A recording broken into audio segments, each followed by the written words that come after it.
Hello everyone, it's Nick here with NP Gunsmith and Firearms located in Lewiston, New York. Phone number is 716-481-7302. I'm just going to go over real quick on pin direction removal, especially on older firearms. A lot of the newer firearms these days, they're bi-directional. You can push them out either way. But on these older firearms, a lot of times they were splined, so they're only meant to come out and go in a certain direction, and if you go the opposite way, you're gonna end up hating yourself later on down the road. So this is a Topper model 158 and 410. I already removed the barrel and the forearm, but if you don't know how to take the barrel forend off, this model, there was a screw for the forearm, so you remove the screw, remove the forearm, open the action, and you can just pop the barrel right out of there. If you have a model that does not have a screw for the forearm, you actually just grab it, yank it down real hard, and it'll pop right off of there. So with that being said, I'm going to go to showing you how this comes apart. Now I left the stock on for a reason, just to show you something. So on the older firearms, you're going to end up driving the pins generally left to right. You can see on this one, hopefully I can point them out, there are splines on these pins, and I'll show you once I get them out of the gun, but you can see them if you get in there real good. Let's see if I can, no, it's not going to show up there. You can kind of see the spline on those pins. So all these pins are splined on the left side. So I'm going to drive the pins right to left so I can get them out of there. I know on the older Marlins they have not splines designed like this, but they do have wedges pretty much in there, so they're directional. You only want to drive them one way. It's the same when you remove sights. You're always going to go right to left. Now, if you don't understand what I mean by right to left, I mean, it's a silly concept, but that's why I left the stock on here. The front of the gun, here's the right hand side. You know, left hand side is on my left. So I just want to, I know it's a stupid thing to cover, but you have to cover it. So I'm going to finish removing this stock real quick. So it's out of the way. Now, if you're working on one of these older ones and it's never been apart, it's going to, don't be afraid to hit it. Hit your pins. So we're going to remove these bottom two pins here. We're going to pull the trigger housing out. We'll remove these pins. We'll pull the hammer and everything out. The barrel release. And then I'll show you what I mean about the splines. Okay. Always make sure you got the right size punch that you need. Okay. There's one small pin here, which is that one. And then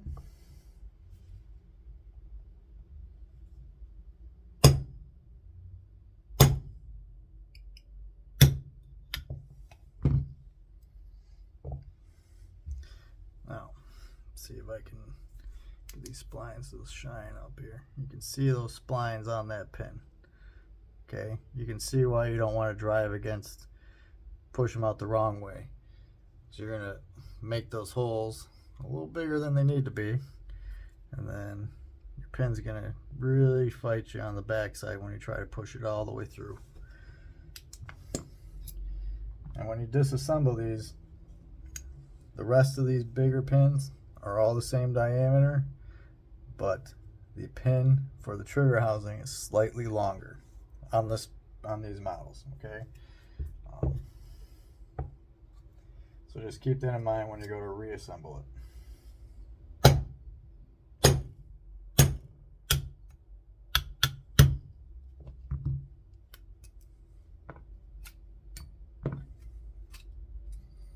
Now there are springs in here, so So be careful when you take her apart.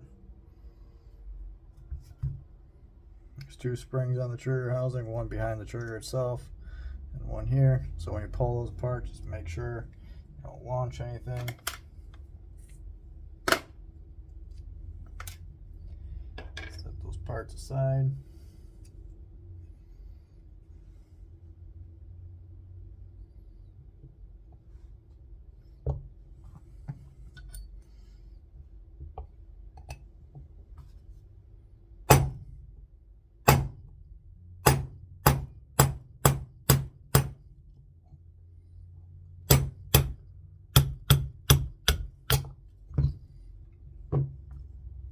Said you can't be afraid to hit stuff.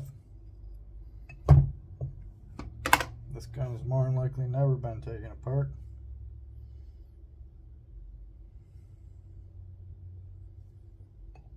There's no particular way to take these pins out.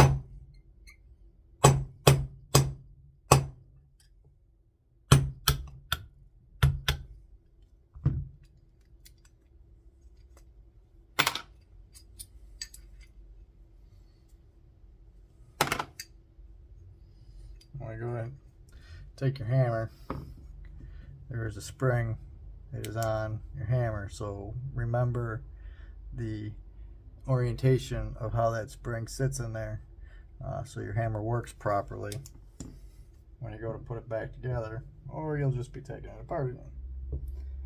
So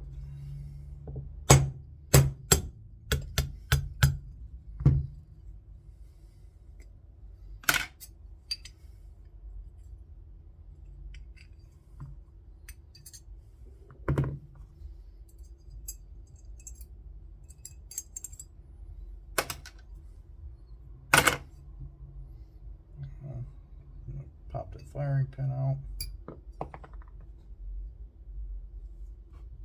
with the spring. There's a spring on the firing pin. Should come right out just like so. And that's pretty much it. Like I said, these are directional. And if you look inside there, you can see, maybe you're not going to be able to see those. You can kind of see the impressions that the spline's made on the firearm itself in this hole. Okay, so you don't want to be trying to drive those pins the wrong way.